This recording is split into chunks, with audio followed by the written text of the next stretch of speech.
Senior तजियाकार Matiullah जान साहब ने भी हमें ज्वाइन किया, उनसे सवाल से मजीद बात करेंगे। मती साहब, बहुत शुक्रिया आपके वक्त के लिए। आपके ख्याल में आप क्या समझते हैं 26वीं आईनी तरमीम की जो मंजूरी है वो सियासी तौर पर हुकूमत के लिए कितनी बड़ी कामयाबी है? इससे हुकूमती इस्तेहकाम में कोई बेहतरी आएगी या आपको लगता है कि अपोजिशन मजीद मजबूत होगी? जो कहा जाता है कि एहतजाज अब शुरू हो जाएंगे, बहुत से लोगों ने इस तरफ इशारा भी किया था, क्योंकि पाकिस्तान तहरीक इंसाफ ने इस तमाम तर अमल का बॉयकॉट किया, पूरी कोशिश की कि ये ना हो सके। लेकिन आपको लग रहा है हुकूमत की कामयाबी है? बिलावल बड़े एक्टिव नजर आए मौलाना फजलुर रहमान को मनाने में, उन्होंने बड़ा अहम किरदार अदा किया। बहुत शुक्रिया। देखें जी, मैं समझता हूँ ये सबसे बड़ी कामयाबी तो हाफिज एहसान साहब की है। अगर हाफिज साहब ना होते तो ये बंदे अगवा ना होते और पीटीआई के बंदे ना टूटते। अगर हाफिज साहब ना होते तो ना ये सेनेट से तरमीम पास हो सकती थी, ना ये कौमी असम्बली से तरमीम पास हो सकती थी। तो मैं समझता हूँ सारा क्रेडिट हाफिज साहब को जाता है। हाफिज साहब बुरा न मनाइएगा, मैं आपका ही जिक्र कर रहा हूँ। और हाफिज साहब ने जो तज्जिए किए थे और जो हाफिज साहब की जितनी सूझबूझ है, जितनी अंडरस्टैंडिंग है, ये 26वीं तरमीम बिल्कुल हाफिज साहब के अक्ल और शऊर के सतह की है। तो हाफिज साहब को सारा क्रेडिट जाता है, इसमें शहबाज शरीफ का क्या क्रेडिट है? और दूसरी बात ये 26वीं आईनी तरमीम ने सुप्रीम कोर्ट को तकसीम करके रख दिया है और अब दो सुप्रीम कोर्ट हो गई हैं। एक तरफ तो आईनी बेंच बन गया, नाम बेंच का दिया गया है, लेकिन हकीकत यह है कि ये बिल्कुल आईनी अदालत है। उसका अलग से एक प्रिजाइडिंग जज बना दिया गया है। और फिर दूसरी तरफ मामूल के मुकदमात सुनने वाली, अपीलें सुनने वाली सुप्रीम कोर्ट है, जिसकी सरबराही जो है वो chief justice supreme court of Pakistan करेंगे। वो नाम के ही chief justice supreme court of Pakistan रह गए। बाकी तो सारा कंट्रोल सुप्रीम कोर्ट का सियासतदानों और सरकारी वुज़रा और बाबुओं ने संभाल लिया है। क्योंकि जो जुडिशल कमीशन है जिसने ये आईनी बेंच बनाने हैं, उसमें अब 4 सियासतदान हो गए, 2 हुकूमती होंगे और एक ऐसी खातून या अक़लियती रुकन होगा जो मुंतखब भी नहीं होगा और जो सेनेट का और कौमी असम्बली का हिस्सा भी नहीं होगा। और फिर उसके अलावा लॉ मिनिस्टर, अटॉर्नी जनरल और बार कौंसिल के नुमाइंदे का क्या कहना। वो तो पहले ही आपको पता है बार कौंसिल कहाँ खड़ी थी इस आईनी तरमीम के हवाले से, जिसकी सरबराही जो है इस वक्त वो जियाले साबिक वज़ीर कानून कर रहे हैं, जो आसिफ जरदारी के सारी उम्र दाएं बाएं बैठते रहे हैं। तो मेरा नहीं ख्याल कि इस 26वीं आईनी तरमीम में ये हुकूमत की कामयाबी है। अगर आप इसे हुकूमत की कामयाबी कहते हैं तो मैं नहीं समझता। मैं फिर कहूँगा ये हाफिज साहब की कामयाबी है और ये नाकामी है 25 करोड़ अवाम की। मैं मती साहब आपको पहले भी इंटरप्ट नहीं करना चाह रहा था। आप ये कह रहे हैं कि हाफिज एहसान साहब की एक कामयाबी है, आप क्रेडिट उन्हें दे रहे हैं, लेकिन फैसल वाबडा क्रेडिट हमें किसी और को देते दिखाई दे रहे हैं। वो कह रहे हैं सब बाप के बाप ने किया है। उनसे जब ये कहा भी गया क्या इसका मतलब स्टैब्लिशमेंट लिया जाएगा, तो उन्होंने कहा मतलब आप जो भी समझें, लेकिन ये किया बाप के बाप नहीं है। देखिए, फैसल वाडा जैसे सियासतदान जो हैं, जब ये बाप का नाम लेते हैं तो फिर नाम भी नहीं बताते। तो इसलिए हम तो हमेशा डाउटफुल ही रहते हैं कि ये किस बाप का जिक्र कर रहे हैं। और मेरे ख्याल में इन सियासतदानों को इतनी अहमियत नहीं देनी चाहिए। मगर ये हकीकत है कि जो इस वक्त इस्टेब्लिशमेंट का माई बाप है और जो इस वक्त हमारे इदारे हैं वो इस तमाम सियासी और जमहूरी अमल में आईनी तौर पे फरीक नहीं है।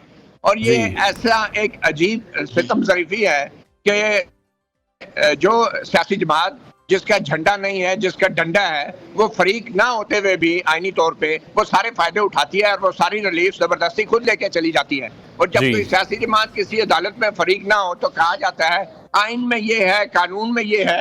ये आइन और कानून का लेक्चर देने वाले जो हैं ये खुद क्या कर रहे हैं पार्लियामेंट के साथ। ये जो कुछ पार्लियामेंट के साथ कल 26वीं आईनी तरमीम मंजूर कराने के लिए किया गया है, इसके बाद जो 8 या 12 जो अरकान असम्बली की या पार्लियामेंट की जो कमेटी बनेगी चीफ जस्टिस के इंतखाब के लिए, वो कितना मुश्किल होगा उन 12 अरकान कौमी असम्बली को अगवा करके 2-4 लितर मार के अपनी मर्जी का चीफ जस्टिस नहीं बनवा लेंगे। क्या गारंटी है इसकी? जहाँ पे पूरी पार्लियामेंट के साथ ये जगमाल बना के आईनी तरमीम कराई जा सकती है, तो ये चीफ जस्टिस की तैनाती के लिए 12 अरकान असम्बली ये कहां पे जाके छुपे? तो मती साहब आपके मुताबिक तो फिर हम ये देख रहे हैं कि जो इस तरमीम से आईनी इदारे के दरमियान, पार्लियामेंट के दरमियान एक तनाज़े की सूरत हाल जो है वो तो कहीं ना कहीं बरकरार ही रहेगी। एहसान साहब आपसे कमेंट लेना चाहूंगा। मतीउल्लाह जान साहब ने जो सारा क्रेडिट आपको दे दिया है कि ये सब कुछ तो आपकी वजह से ही हुआ है, जैसे आपने सोचा, जैसे आपने कहा वैसे ही सारी इंप्लीमेंटेशन हुई है।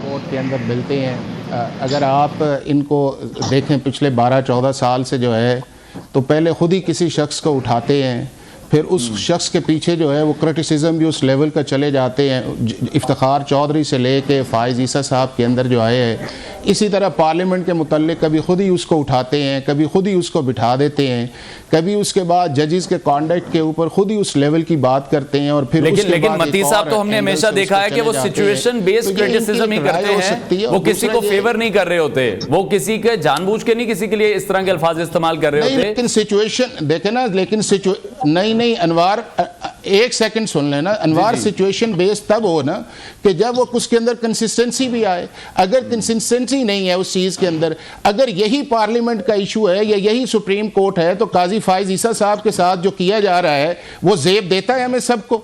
क्या काजी फ़ाइज़ ईसा पाकिस्तान का चीफ जस्टिस नहीं है?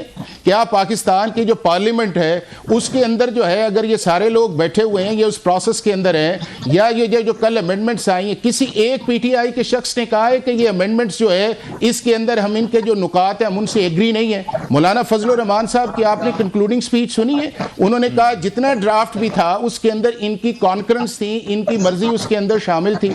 तो क्या हम सिर्फ पार्लियामेंट के अंदर बैठ के या हम सिर्फ एनालिसिस करके इस तरह की तो ब्लेम गेम्स के अंदर ना पड़े ना, कि जो हम चाहें वो, कि हम समझते हैं कि पाकिस्तान की पार्लियामेंट बदनीयत है, हम समझते हैं कि पाकिस्तान की एस्टैब्लिशमेंट जिसका जिक्र कर रहे हैं, नाम तो ये भी नहीं ना ले रहे वाडा की तरह, नाम ले ना, उसका नाम तो मेरे पे ये आ रहे हैं। अगर उसके अंदर है तो ये बताएं ना कि इस पूरी अमेंडमेंट के अंदर एस्टैब्लिशमेंट की कोई अमेंडमेंट मौजूद है? इस पूरी अमेंडमेंट्स के अंदर आपने किसी जगह ऐसा देखा है कि जिसके अंदर यह है कि कोई अननेसेसरीली ये चीज़ों को ड्रैग करने की कोशिश की गई है? क्या पाकिस्तान का जो अपॉइंटमेंट का प्रोसेस है वो जेन्युइन है? ठीक है, जो आज तक 76 साल के अंदर आया। लेकिन एहसान साहब, फिर बहुत से लोग ऐसे भी हैं जो यही समझते हैं ना कि आइन में तरमीम करने का ये जो अमल है, इसको ताकतवर जो हल्के हैं उनकी तबकात की तरजीहात के मुताबिक तब्दील करने की कोशिश भी तो की गई है ना।